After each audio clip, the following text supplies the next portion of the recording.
Salut à tous, je m'appelle Antoine Caron et je suis heureux de vous accueillir sur cette chaîne dédiée à la pêche. Ici, je partage des astuces sur la pêche, le choix des appâts et des leurres, et j'aide également les débutants. Abonnez-vous pour rester toujours au courant.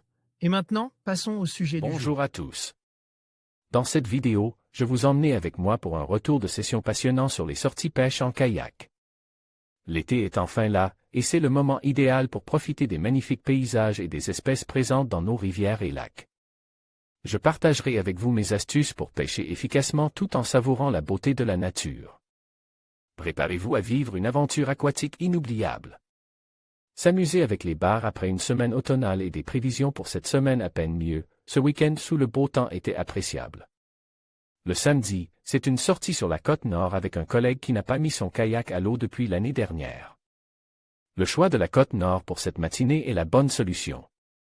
Absence de vent, petit coefficient de marée avec une montante jusque vers les 11 heures, pas de brume et du soleil. 6 heures je suis par au bord de la plage, en attendant mon compagnon de session, je pars sur l'eau m'amuser avec les bars, ils sont bien là et prennent mes poissons nageurs 2 mètres sous la surface. Au bout d'une demi-heure bien occupée, mon collègue me rejoint, c'est une reprise pour lui, on va y aller doucement. Direction le petit large, au bout de 3/4 d'heure nous sommes à pied d'œuvre et les premiers poissons montent à bord. Vieilles, barres, coquettes, maquereaux et bien sur les lieux. Pris dans une vingtaine de mètres d'eau et en les remontant doucement, ils repartent bien une fois la photo prise. Nous ferons même des doubles sur de jolis passages détectés au sondeur. Le pic d'activité ayant eu lieu 1 heure avant l'étalée de marée. Beaucoup de bateaux nous entourent, eux aussi ont senti le bon coup à jouer. Vers les 11 heures, la pêche faite, nous prenons tranquille la route retour. Bien sûr, un casse-croûte bien sympa sera partage avant de rentrer à la maison. Les quelques nuages encore présents ont disparu et c'est un bel après-midi qui se profile. Pêche sur chasse le dimanche, je remets cela avec un autre collègue, de la brume est annoncée sur la côte nord alors nous resterons en rade. Nous sommes en pleine fête maritime avec l'événement Brest 2024 et il va y avoir beaucoup de monde sur l'eau. Dès la mise à l'eau, il y a d'énormes chasses, nous y passons une bonne demi-heure. Ce sont des maquereaux et des bars qui chassent des sprattes de petite taille, des centaines d'oiseaux participent au festin. Petit aparté concernant le travail sur chasse. Pour les motorises, inutile de foncer pleine balle, moteur en route dans les chasses, c'est le meilleur moyen pour qu'elles s'arrêtent rapidement. Coupez votre moteur bien avant et venez sur la chasse avec l'inertie de bateau. Travaillez à une quinzaine de mètres de la chasse. Le bateau qui est venu à côte de nous n'était malheureusement pas un bon exemple. Après cet épisode, nous décidons de prendre un peu le large et sur une nouvelle chasse, c'est pas moins de 4 espèces que je tape à l'aide de petits jigs, bars, maquereaux, dorades grises et pagres.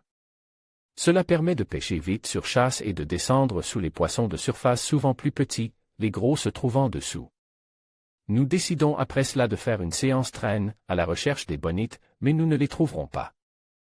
Une fois de plus bars et maquereaux seront présents. Nous en profitons aussi pour passer au large des fêtes nautiques et nous pouvons admirer les voiliers qui se préparent à parader dans le goulet. La plage choisie pour la pause pique-nique est un excellent observatoire pour profiter du spectacle. Petite séance de navigation pour retrouver la cale de départ, et fin de session, il fait beau, le soleil est au rendez-vous. Demain ils annoncent de la pluie et je confirme, à l'heure où j'écris ces lignes, ce sont des litres d'eau qui nous tombent dessus. Vive l'été! En conclusion, le retour de session et les sorties pêche en kayak sont des expériences inoubliables qui nous permettent de profiter pleinement de l'été et de la richesse des espèces présentes dans nos eaux. Que ce soit pour la détente, l'aventure ou la découverte de la faune aquatique, chaque sortie est une occasion de se reconnecter avec la nature. N'oubliez pas de respecter l'environnement et de pratiquer une pêche responsable. Alors, préparez votre kayak, rassemblez vos amis et partez à l'aventure pour vivre des moments mémorables au bord de l'eau. À bientôt sur les rivières et les lacs.